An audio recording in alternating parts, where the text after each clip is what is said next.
Hey guys, welcome back to Hickory Hill Wheeling. Hey guys, we're back here at Hickory Hill Wheeling. It's time for new shoes on the camper. So I'm going to go ahead and pull these wheels off and get ready to go get these swapped out.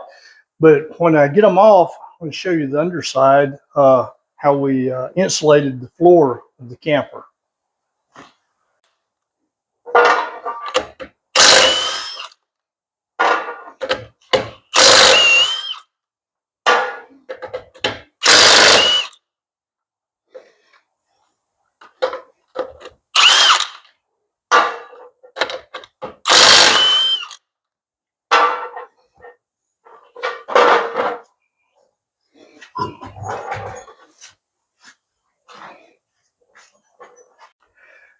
Okay, this is where we've put the insulation on the underside.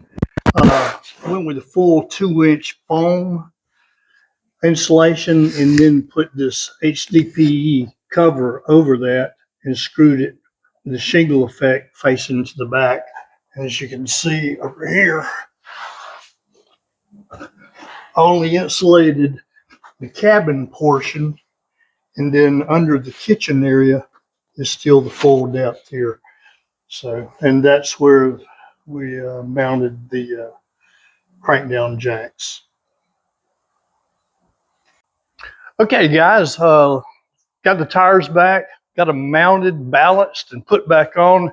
So we went from 30-inch 9.5 15 to a 33 9.5 15, which give us a little more clearance because a couple of times we've been off road going through ravines and things, especially on the Georgia Traverse, and when we were at Paladuro, we had some scrubbing issues with the tongue and with the rear end. So hopefully adding an extra probably about 1.5 inches in height is going to help a little bit. It's not going to solve every issue, but it's going to be a lot better. So new shoes, happy with it.